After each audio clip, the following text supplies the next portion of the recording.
Hello everyone, welcome to my channel easy way SR. हमारी आज की वीडियो के टॉपिक का नेम है मेटल एंड नॉन मेटल। देखो, जो मेटल के ऑब्जेक्ट हैं उनका हम डेली लाइफ में यूज़ करते हैं, तो मेटल के ऑब्जेक्ट भी होते हैं और नॉन मेटल्स भी होते हैं। तो हम कैसे डिफ्रेंशिएट करते हैं कि जो ऑब्जेक्ट है वो मेटल का है या नॉन मेटल है।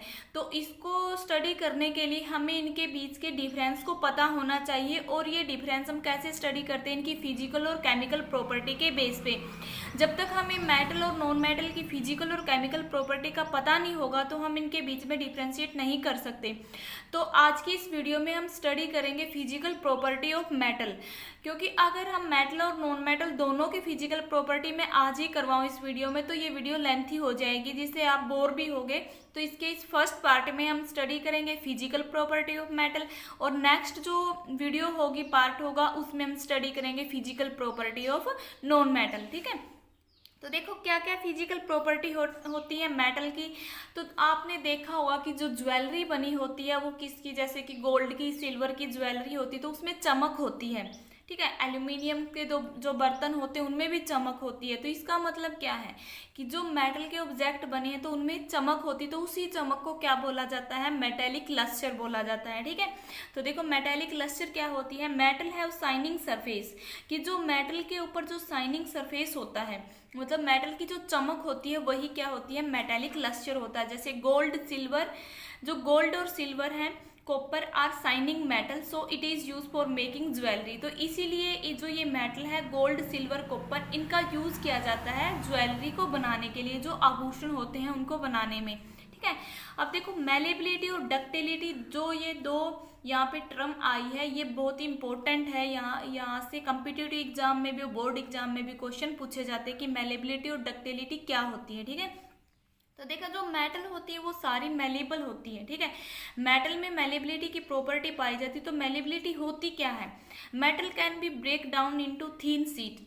मेटल का थीन शीट में बदलना या मेटल से थीन शीट बनाना, पतली शीट बनाना मेटल की, तो क्या होती है, वो मेलेबिलिटी होती है। भाई किसी भी मेटल का अगर हम उसके ऊपर हथौड़ा मार के, हैमर करके उस मेटल को अगर हम कन्वर्ट कर दें पतली शीट में, तो हम क्या बोलेंगे, उस मेटल में क्या है, मेलेबिलिटी है। ठीक है, तो सबसे ज़्यादा मेलेबल मेटल कौन सी होती है, गोल्ड और सिल्वर।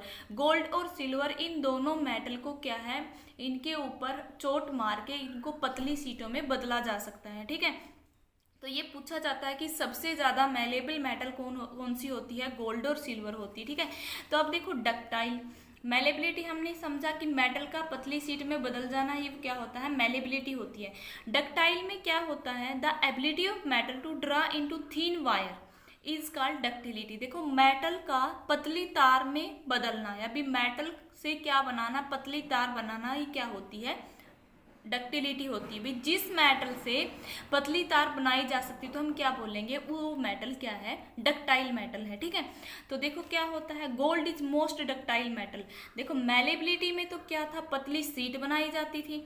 ठीक है, और डक्टाइल में क्या है, पतली तारें बनाई जाती हैं, थीन वायर। थीन वायर क्या होती है, पतली तारें।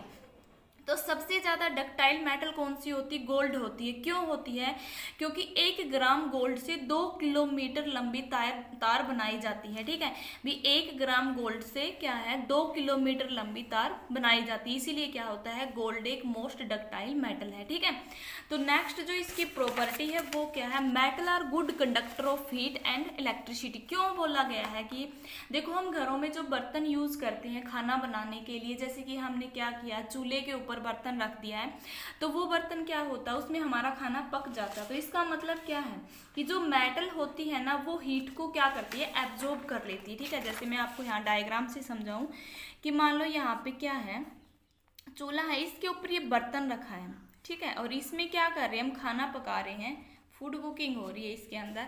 तो क्या होता है, जैसे इसके नीचे से ये हीट आएगी, तो जो ये मेटल का ऑब्जेक्ट है ये अपने सरफेस पे इक्वली अमाउंट में हीट को एब्जॉर्ब करता है। जो इसका ये सरफेस है, ये पूरे सरफेस में इक्वल अमाउंट में हीट को एब्जॉर्ब करेगा, क्योंकि जब ये हीट को एब्जॉर्ब करेगा तो उसी हीट से तो ये खाना बनता है। तो इसका मतलब क्या है, जो मेटल है वो गुड कंडक्टर है किसकी, हीट की। और इलेक्ट्रिसिटी की क्यों है, क्योंकि हमने हमारे घरों में तार देखी है, कॉपर, सिल्वर की होती, सिल्वर सबसे ज़्यादा अच्छा गुड कंडक्टर होता है इलेक्ट्रिसिटी का, ठीक है। तो जो ये तारें होती हैं तो तारों के ऊपर क्या होती है, एक कवरिंग चढ़ा दी जाती है जिसको हम पीवीसी बोलते हैं, पॉलीविनाइल कार्बन, ठीक है। तो ये क्या होते हैं, सॉरी पॉलीविनाइल क्लोराइड की इसके ऊपर परत चढ़ाई जाती है, क्यों, क्योंकि मेटल है, गुड कंडक्टर है। देखो क्या होता है, best conductor of heat are silver and copper. देखो ये भी क्वेश्चन पूछा जाता है कि कौन सी मेटल सबसे ज्यादा अच्छी कंडक्टर होती है हीट की, तो कौन सी होती है, सिल्वर और कॉपर, ठीक है। ये दो मेटल है। लेकिन जो लेड और मरकरी है, देखो मैंने बोला कि मेटल गुड कंडक्टर, लेकिन इसमें क्या है, एक एक्सेप्शनल केस भी है भी, लेड और मरकरी क्या होती है, ये पुअर कंडक्टर होती है हीट की, ठीक है। तो ये ध्यान रखना है भी, सिल्वर और कॉपर तो गुड कंडक्टर है इलेक्ट्रिसिटी का, बट जो लेड और मरकरी है वो क्या है, लेड का फार्मूला होता है ये, और मरकरी का फार्मूला क्या होता है, Mg, ठीक, सॉरी मरकरी का फार्मूला होता है Hg। तो मरकरी और लेड क्या है, पुअर कंडक्टर है किसके, हीट के।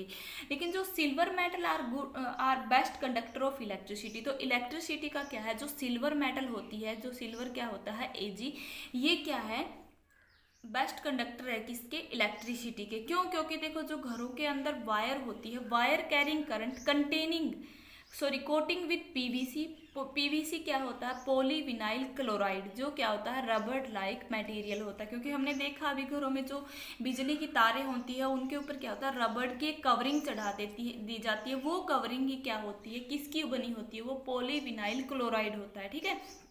तो नेक्स्ट जो प्रॉपर्टी होती है, तो देखो हमने देखा कि जो स्कूल बेल होती है या मंदिरों में जो घंटी लगी होती है, हम उसको टच करते हैं तो वो जब घंटी का जो बीच वाला ऑब्जेक्ट होता है वो उसकी जब दीवार से टकराता है तो उसमें से आवाज़ आती है। तो इसका मीनिंग क्या है कि जो मेटल है वो एक सोनोरस भी है, ठीक है। क्यों होता है सोनोरस, का मीनिंग क्या होता है, जो ऐसे ऑब्जेक्ट जो क्या करे, साउंड को प्रोड्यूस करे, ठीक है।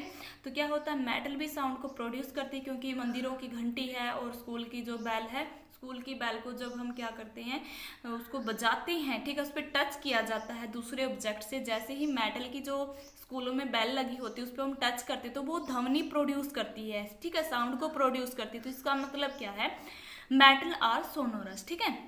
When metal strike a hard surface it produce sound, ठीक है, so they are said to be sonorous. इसीलिए क्या होती है, मेटल में जो मेटल होती है वो सोनोरस होती है, ये साउंड को प्रोड्यूस करती है, ठीक है।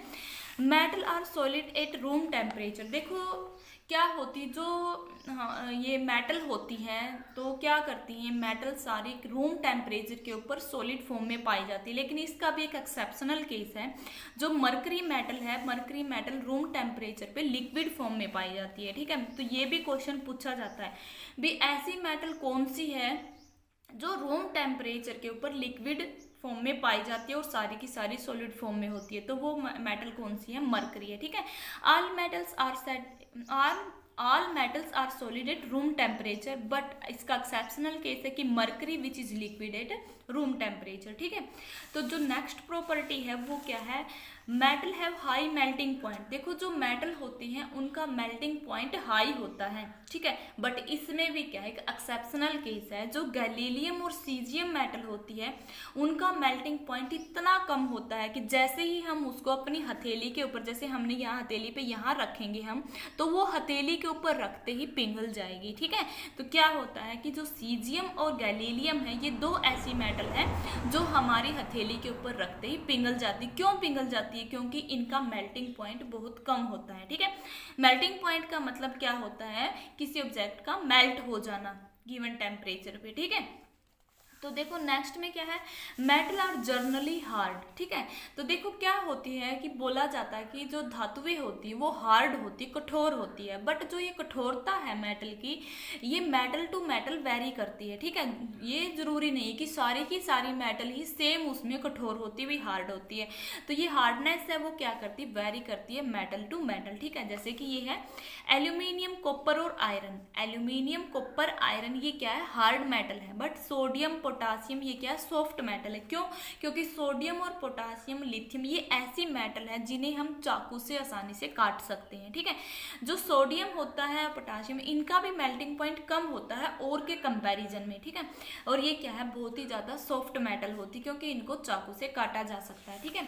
और जो नेक्स्ट है इसकी जो प्रॉपर्टी है वो क्या है कि जो ये मेटल होती है ना, तो वो क्या करती है, जब ये वाटर के साथ, वाटर में इनको डिजोल्व किया जाता है मेटल को, तो ये प्रोड्यूस करती है बेसिक ऑक्साइड को। ठीक है, ये कैसे बेसिक ऑक्साइड को प्रोड्यूस करती है, इनको हम स्टडी करेंगे जब हम मेटल की केमिकल प्रॉपर्टी को स्टडी करेंगे। ठीक है, तो नेक्स्ट पार्ट में हम करेंगे physical property of non metal. अगर आपको मेटल की फिजिकल प्रॉपर्टी समझ में आ गई है, तो नॉन मेटल की फिजिकल प्रॉपर्टी समझने में कोई भी परेशानी नहीं होगी, क्योंकि नॉन मेटल की जो फिजिकल प्रॉपर्टी होती है वो जस्ट अपोजिट होती है मेटल की फिजिकल प्रॉपर्टी से। ठीक है, तो वो वीडियो देखने के लिए आप मेरे साथ बने रहें, जिन्हें हम नेक्स्ट वीडियो में करेंगे। तो अगर आपको ये वीडियो अच्छी लगी है तो लाइक करें, अपने फ्रेंड को शेयर करें, बेल आइकन के बटन को ऑल पे प्रेस करें, ताकि मैं और वीडियो बनाऊं उसकी नोटिफिकेशन आप तक पहुंचती रहे, और मेरे चैनल ईजीवे को सब्सक्राइब जरूर करें। Thanks for watching.